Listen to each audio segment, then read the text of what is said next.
Hi, welcome back to Just Vetting, where we go beyond the transaction to explore what it really takes to build, grow, and transition a successful veterinary practice. Today's guest is Dr. Peter Glassman. Peter, welcome to Just Vetting. Thank you so much. Peter, you've had one of the most unique careers in veterinary medicine.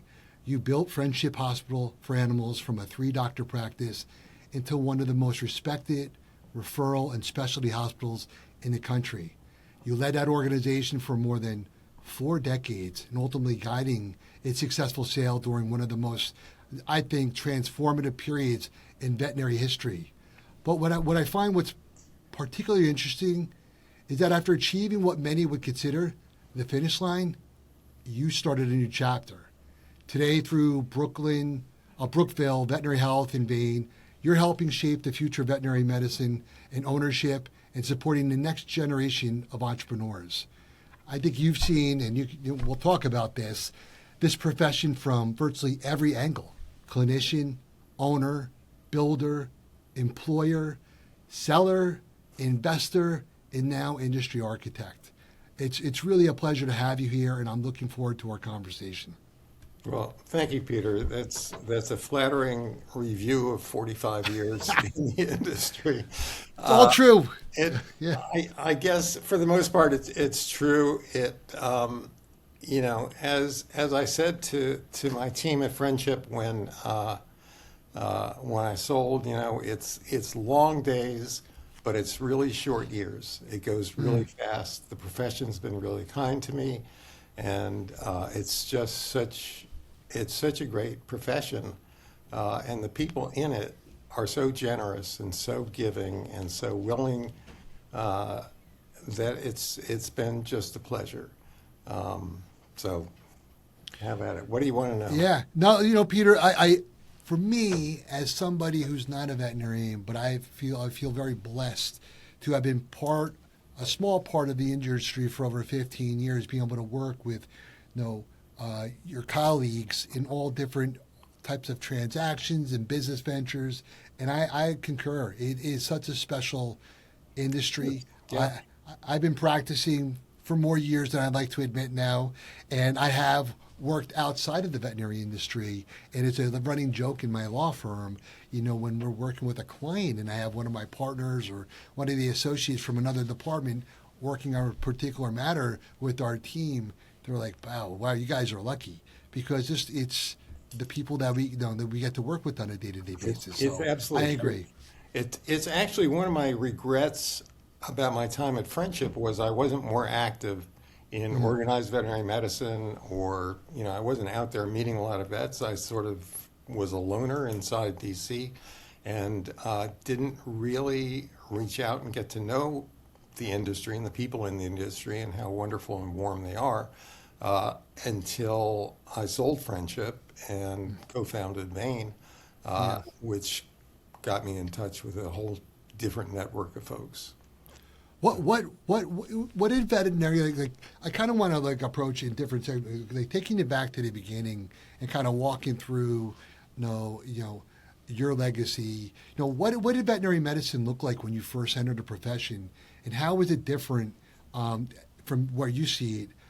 What the industry what we see today? I mean, you've been involved for 4 decades. What was different about it? It was sure easier. It was a lot easier to run a practice, a lot less regulatory.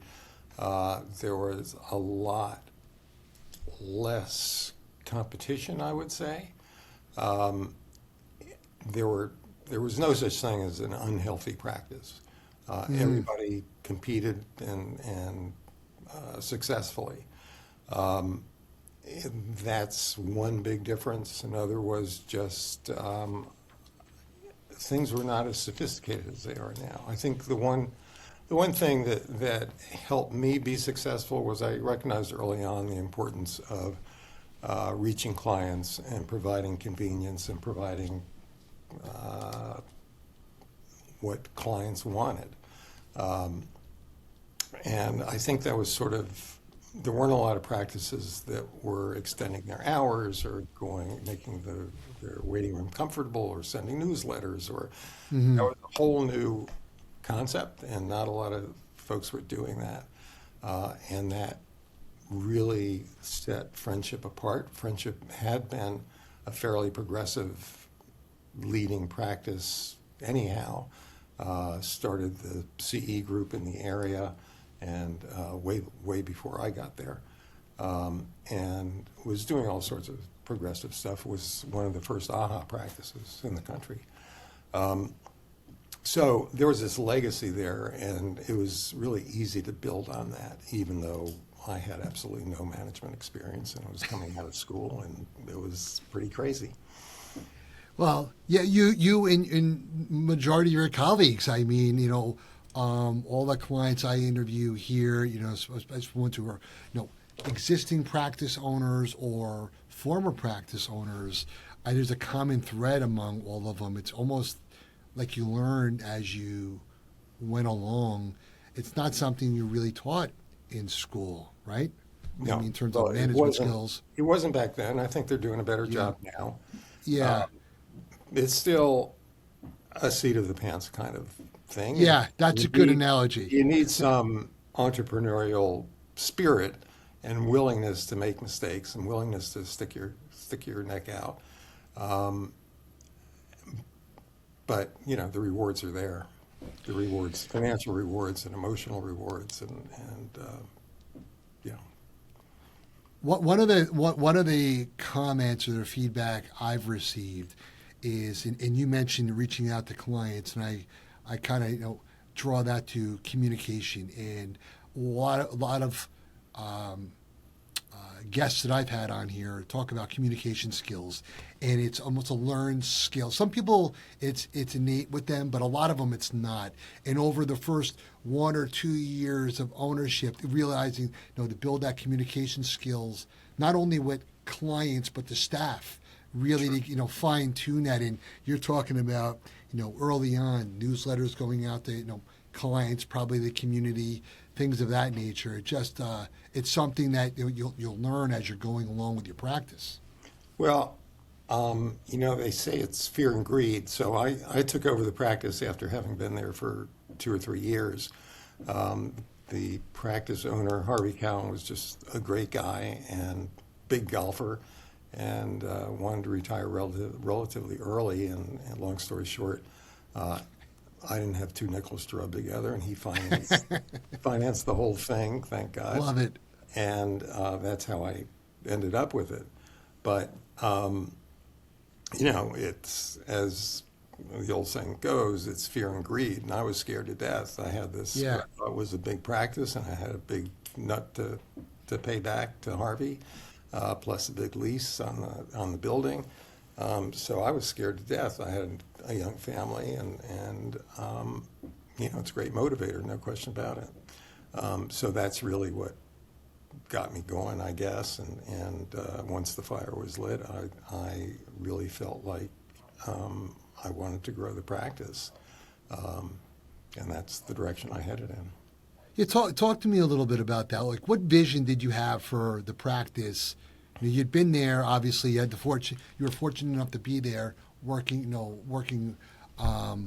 for your predecessor. What vision did you have, or did you have some thoughts about it when you? Obviously, you said your fear you had, but did you have a vision for growing the practice? Yeah, I did. I never thought it was going to end up looking quite what it ended up looking like. Right. But yeah, I wanted to grow the practice. A few years in, we started an internship program. We had developed an emergency clinic. And so the practice more or less grew organically. I can't say there wasn't a vision. There certainly was. I wanted to grow it. I sort of come from an entrepreneurial family, and that was part of it. We obviously wanted to provide the quality of care that the clients were used to, if not better. And so I just seized on opportunities that came along, but there absolutely was vision, and I think that's a real critical part of practice ownership, that you have a vision and you communicate that vision to your team, and you get everybody pulling in the same direction toward that vision. Was there a specific moment, if you can recall, when you realized you weren't just running a practice, but you're really building an organization as you continue to grow it into what it became? Well, like most owner practitioners, I ran the practice and I practiced at the practice. Yeah. And as we know, that's not a great formula. So one story which I do recount and I remember quite vividly, I was in the exam room with a client. I probably shouldn't be broadcasting this, but the client, it was 40 years ago, probably, so Sure, it's probably safe. The client was going on and on about her dog's diarrhea and what she ate last week and what the dog ate 4 days ago, and I have 4 surgeries in the back, and I've got all this other Right. mishigas going on in the back there. So, and I realized I wasn't listening to her at all. And I also realized at the same time I wasn't doing her any good, and I wasn't doing her dog any good, and I wasn't doing the practice any good. And that was an important light bulb going off in my head. And at that point, I sort of stopped doing upfront work. I continued doing surgery for a long time. But that's when I got more motivated and more into actually managing the practice. And that lasted for a long time. But eventually, the practice outgrew my meager management skills, and we took on really good managers, really good leadership. I provided the vision, and I provided a lot of the kind of the stuff that helped drive the team. But we had excellent leadership in management. So, Yeah, I think you see that. I see that those types of transitions with clients who are involved in, certain type of national organizations like management groups, where they got an opportunity to step away from the practice a couple times a year and get together with colleagues and work on the practice as opposed to in the practice. That light bulb went off in your head, and you realize, listen, I can't be doing everything. And I see it seems like for you, once you realize that, it's just the floodgates were open. You just continue to grow and build your team to help you grow your practice. yeah, it's an evolutionary thing. It's not like one day, although the light bulb did go off that day, but your practice grows, and at some point, it dawns on you that you need more help and you need professional help. But those are practices that are pretty good size. I think that a motivated entrepreneurial veterinarian is certainly capable of running a 10, 12, 15 person practice. Maybe not while practicing too much, but you don't need an MBA to do it. It helps. I think only I can remember one guest who had went out and got an MBA as part of it, and I think he said something similar to that. I'm glad I got it, but you kind of learn on the job as you're going, pretty much. Yeah. What role did culture play in attracting top talent to your hospital? You hear so much about, now culture is such a big part of conversations today. What role did it play in your practice? I think a positive culture is essential. I think culture and vision go together. I think you establish a vision, you get the team sharing that vision, And the only way that they can share it is if the culture of the hospital is warm, embracing, respectful, all those qualities that you would want in an environment that you're working in every day. You want people to want to come to work. You don't want them overworked. You don't want them stressed. You don't want your staff burned out. So I think culture is absolutely important. Great hospitals attract great veterinarians, and I'm really proud of the fact that we built a team of really, really great, not just vets, but staff members and technicians who really enjoyed their work, and we let them know that we appreciated the work that they did, which is also really, really important. We weren't always 100% successful, and Right. You're never going to be 100% successful, but the culture of the hospital and our culture changed. I mean, there were periods when the hospital was kind of in the doldrums, and we had just a really toxic mix of staff members or vets or whatever. And it was tough, Yeah. and you just have to rebuild.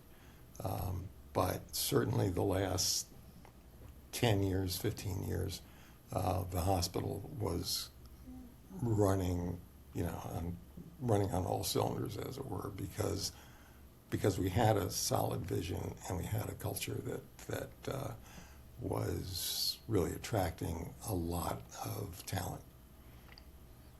How did it come to a point when you knew or you felt it was time to sell? My wife told me. Done. That's it, right? No, Smart man. No, I knew it was time to sell. I had thought about it for a long time. I'd been doing it for 40 years. I really had stopped doing surgery, which I had enjoyed a lot. We had, Friendship, to sort of back up a little bit, started out as a general practice. We added the emergency clinic. And periodically we would add specialists as they sort of opportunistically showed up. And we would have a neurologist, or we started with an ophthalmologist. We had a great oncologist who actually stayed at the hospital and had his own service inside the hospital for 15, 20 years. But it was sort of an afterthought. When we decided to sell, it was a planned thing, and Friendship was always space constrained, and it was really, there were positives and negatives to that. Yeah. People were close; they worked in close proximity, but we only had one surgical suite. We only had, everything was tight. So we decided to add a second floor to the hospital. More than doubled our size, and added consciously specialty services, mainly on the second floor. And that so Friendship was a hybrid hospital, and there were really fabulous synergies. I think that was certainly lent itself to. It was part of the explanation that the hospital was as successful as it was. There's synergies between the specialists in general practice and the emergency clinic and criticalists and internal medicine, and it just all worked together really, really well.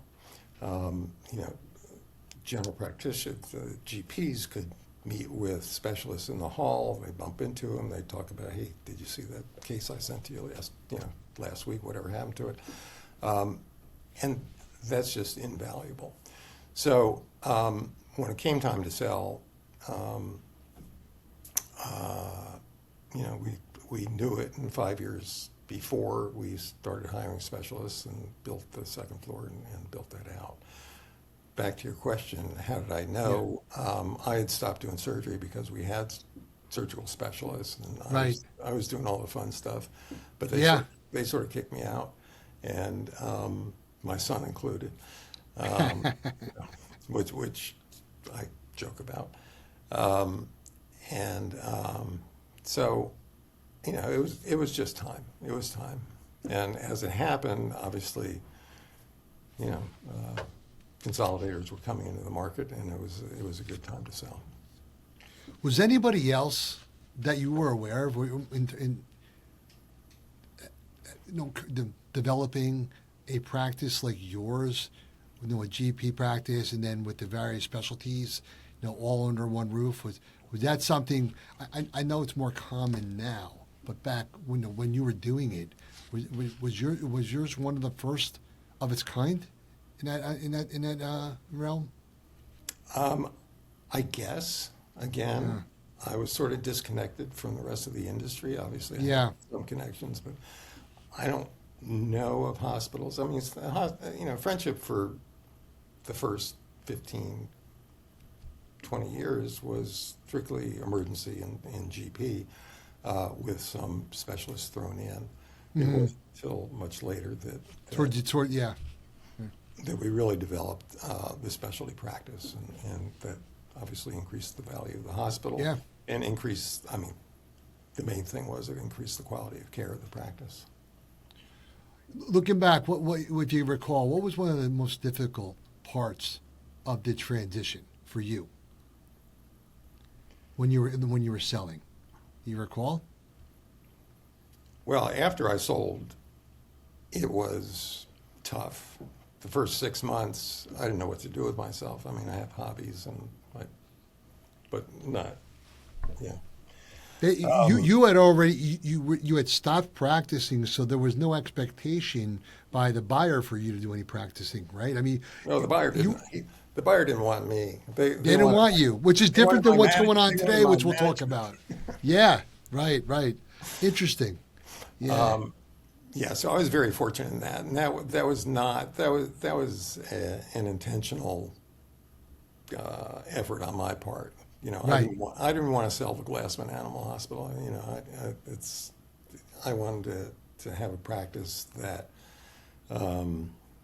was turnkey for somebody to come in and just take it over and keep on going with it. Mm-hmm. It's not exactly what happened, but that was sort of the goal. So I pretty much walked away. I obviously miss it. I miss the people, and so for 6 months, I sat in a dark room and watched TV and done it. And then a good friend, Brian Castle, who also suffered a liquidation event, shall we say, about the same time, came to me and with a thought.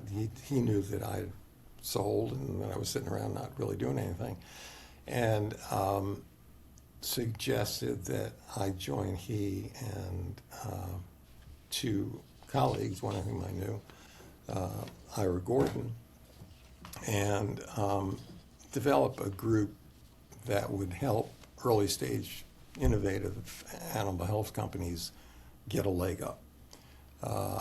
We're talking about Vein. So we're talking about VANE, Veterinary Right. Angel Network for Entrepreneurs. So Mm-hmm. Brian, it's essentially Brian's idea, and Ira came along, and Chris Rohde, who was on the West Coast, who I didn't know, came along. And the four of us sat down and sort of mapped out how we might want to do this, not knowing anything about angel investing or probably investing in general.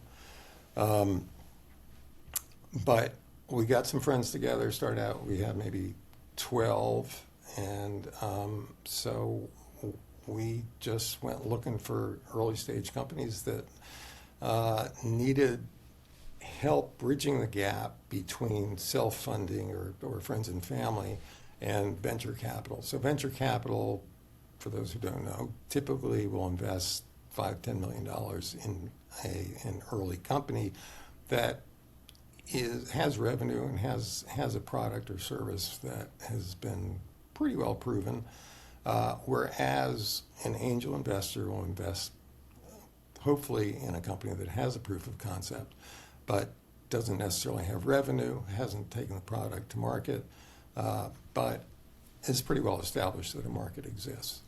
And that's where Vane now plays and invests and entertains those companies.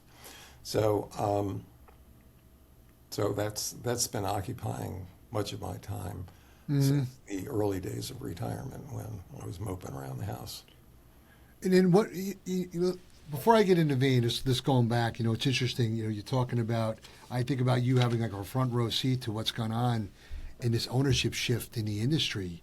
And no, what do you think the industry gained from consolidation, over since, you know, from when your practice was acquired and, you know, to where we are today? I have some thoughts on it, but I was just curious to get your thoughts on it. Well, I think consolidation has certainly had a negative impact on the industry, but it's had positive effects as well. I think the introduction of capital is really important. Yeah.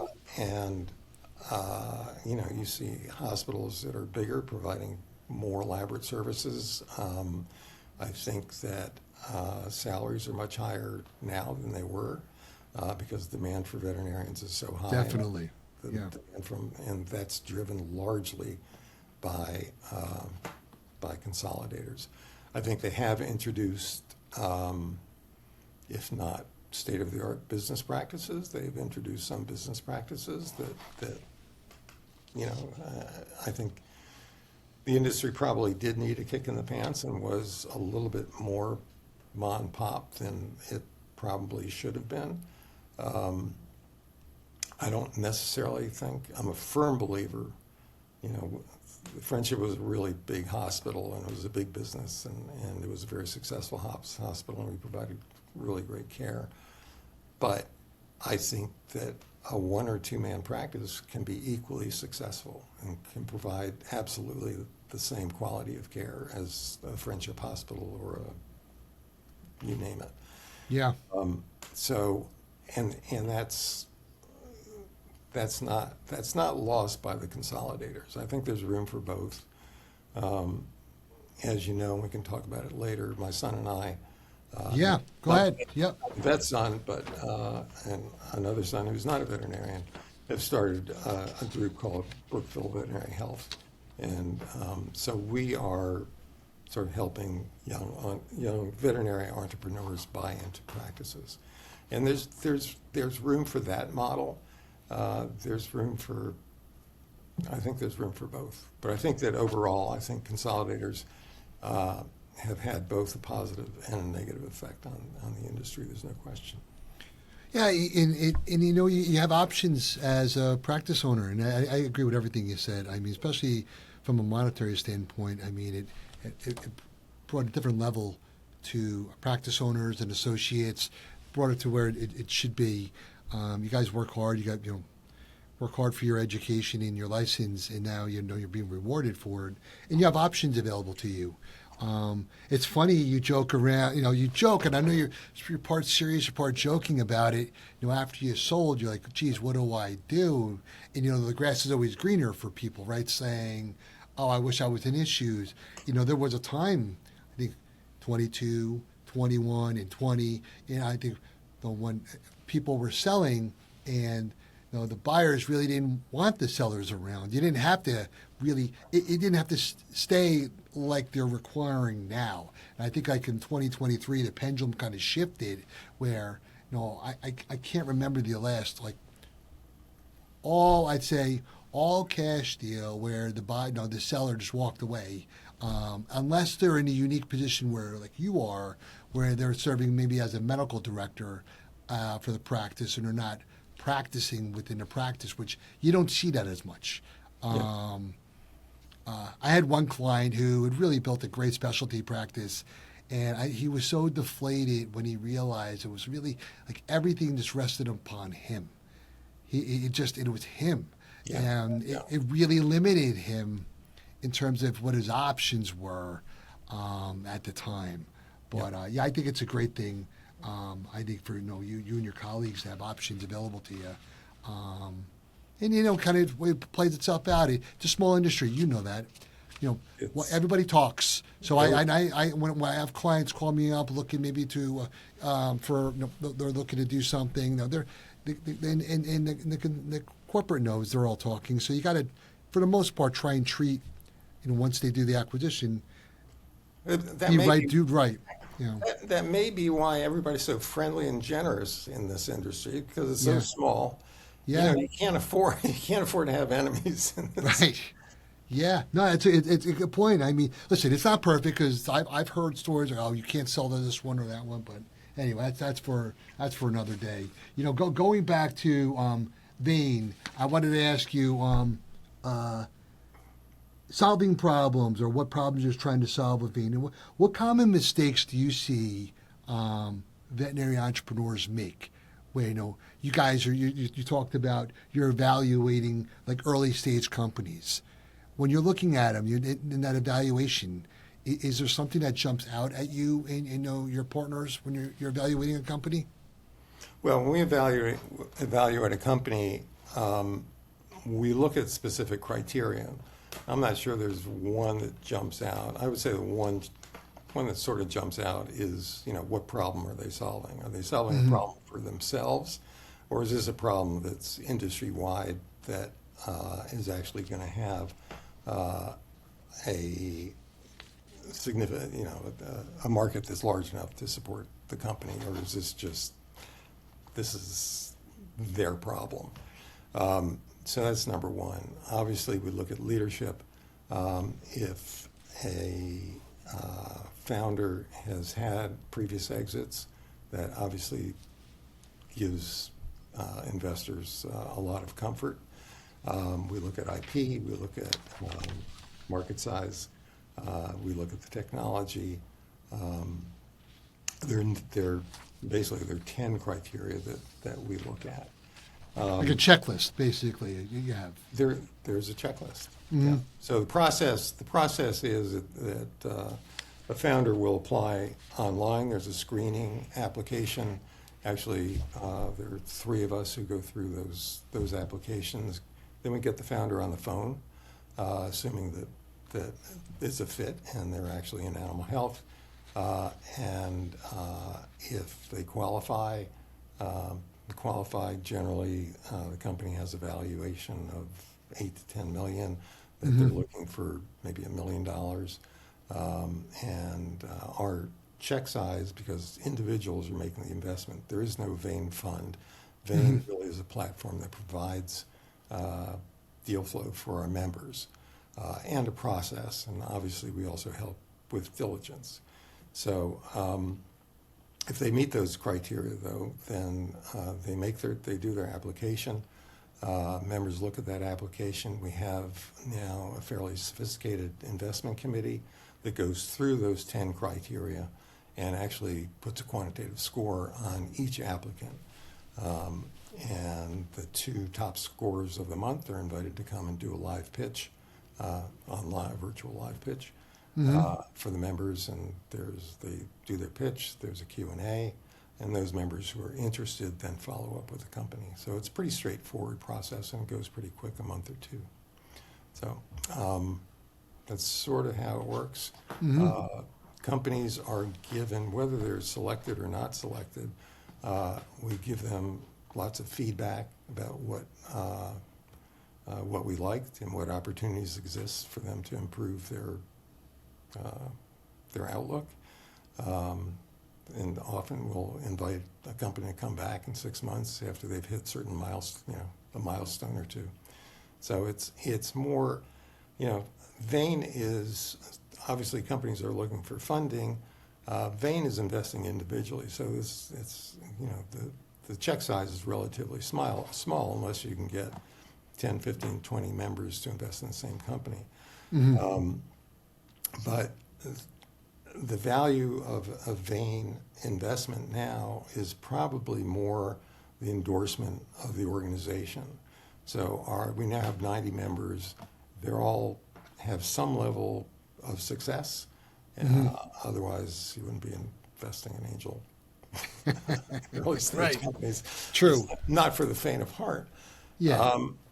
And so that's really where the value lies. So if a vein endorsement is now really valuable to a young company. They can take that endorsement and as they go out looking for additional funding, that helps them in their conversations with other funders. Where do you, I guess, then just wrapping up on Vein, what's your, no, I guess you and your partners, and what's your vision as a going forward basis? You know, is there any further growth you want to see, or when you guys, you get in a room, what do you see for, in 5 years? What would be success for Vein? Well, fortunately, we have great leadership in Natalie Marks, who is well known in the industry and has really, I'm talking about vision. She definitely has a vision for Vein and where it's going to go in a year and 5 years.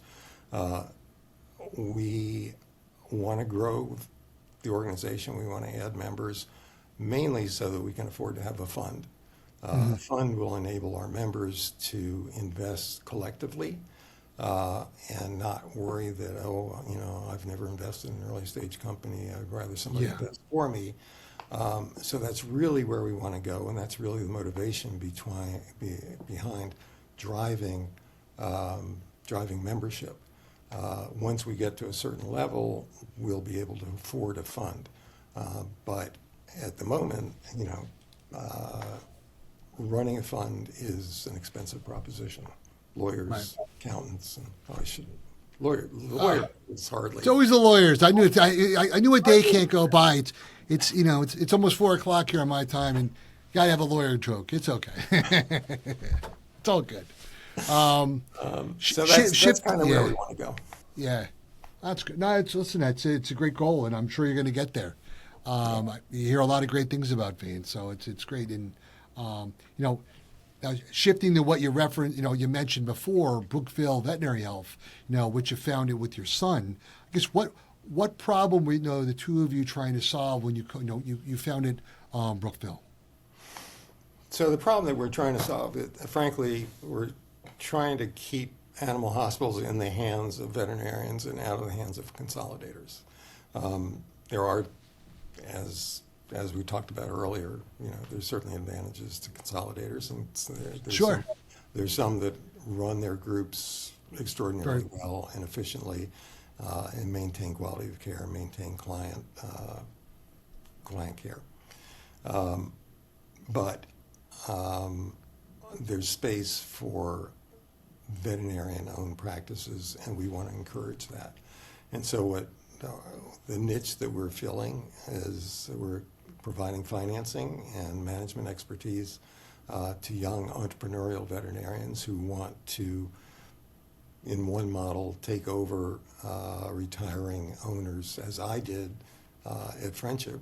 A retiring owner is leaving. He wants to sell to an associate vet, and that associate vet doesn't have the resources, either management ability or it's just hasn't managed before, or doesn't have the financial resources to buy into the practice. But we want to give that selling owner an option to selling to corporate. Mm-hmm. That's really what we're doing. I know we're seeing a lot more. I look at, in my mind, January of 2023, I use this pendulum where before then, that selling owner was mainly, for the most part, looking at a corporate sale. Where now I say that pendulum has shifted over. It's organizations like Brookville and other opportunities where that owner now is not automatically going, I'm going to sell to corporate. Because a lot of them, I think, when I first was fortunate to get into the industry, selling to a corporate buyer was, almost taboo in a way. When I first got into it, I would meet with, veterinarians like yourself and I'm never going to sell to corporate. And obviously, it's changed a lot since then. Sure. But I think maybe with multiples contracting a bit, different economics in the industry, sellers are saying, okay, I can still sell. I can still make good money selling to maybe an associate or maybe another independent veterinarian. I don't have to just pivot and sell to corporate. I may not get every red cent that my practice is worth, but I'm still going to get a fair market value for what it's worth. I mean, we've seen a lot of that, and those are interesting. And again, keeping veterinary medicine independent, which is a lot of driving force. I think it's a lot more creative thanks to folks like yourselves. Yeah. And, there are a lot of ways to put these acquisitions together. Right. And our model is one model. There are probably 20 other models. Right. But, I think they all offer alternatives to corporate acquisition. Not that corporate acquisitions are all bad. And if your practice is of a certain size, it's going to be hard not to sell to corporate. Right. So Right. that's just the facts of life. It's a nice thing about having those options, though, like we're talking about. Yeah. So let me, if you imagine you have, a veterinarian that's listening today, they're 5 years out of school, and they have dreams about owning a practice someday. In your mind, based upon all the experience, that you've obtained, what's the roadmap for that person in order to become an owner?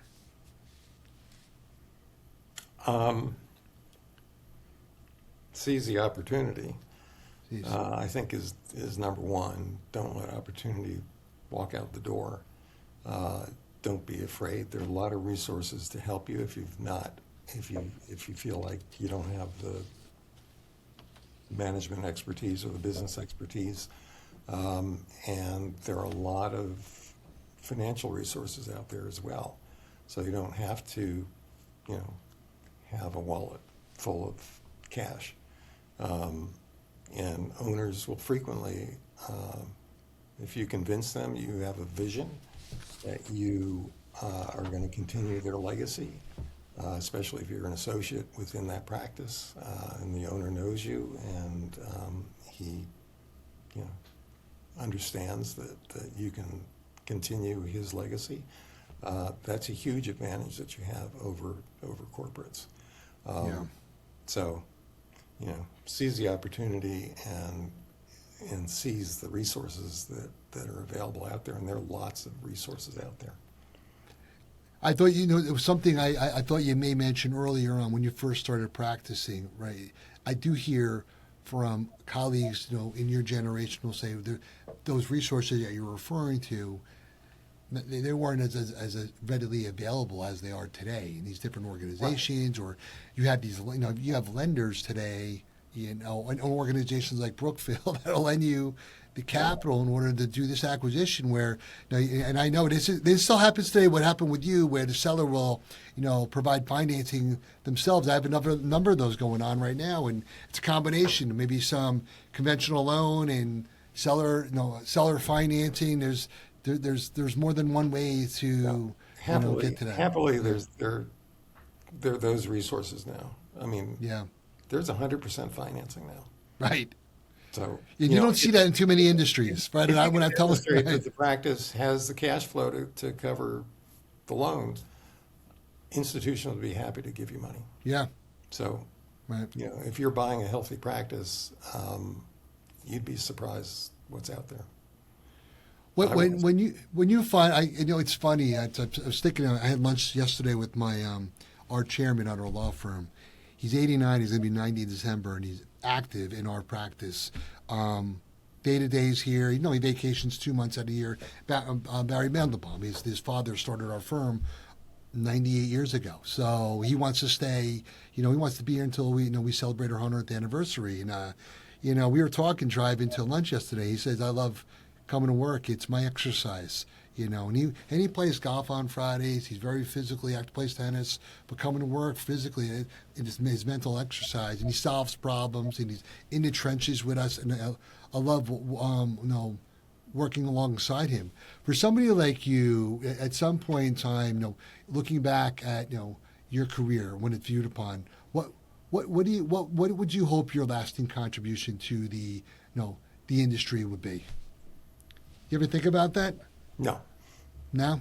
Have Yeah, fun. I kind of figured that. Yeah. But no, I mean it's a valid question. I mean, I would hope that people see me as a, you know, that I've left the industry somewhat healthier. That I, you know, that the practice that I developed and helped develop. I mean, it was going before I got there, and you know, we had a really talented team helping me develop it. So, but that, you know, that practice is so far, you know, my greatest legacy.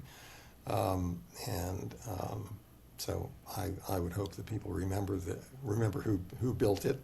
Yeah. Hope people remember that I helped start Vein. And I hope they remember that what a huge success Brookville Vet Health is. There you go. But That's it. I don't know. I mean, I think on a personal level, I just want people to, you know, remember me as an honest old vet that did the best he could. Yeah. It's a great response, Peter. Where can our listeners connect with you, learn more about, you know, your work with Brookville Veterinary Health and Vein? So really easy, Peter at Vein.vet or Peter at Brookville.vet. Great. Very easy. I will. We'll make sure to drop both of those, those emails. That'd be great. That'd be great. When we drop this podcast, we'll put that in there too, and any I'm other happy, information. really happy to talk to anybody interested in joining Vein or just wants to learn more. If they have a company that they want to launch, we're happy to give advice and whatever. Right. Peter, I appreciate you joining me today. It was great catching up with you. Nice Thank seeing you, and I'm going to see you on Friday. Friday. Sounds. Oh, that's right. We'll see you on Friday. I look forward to it. Me too. Thanks, Peter. All right. Thanks, Peter.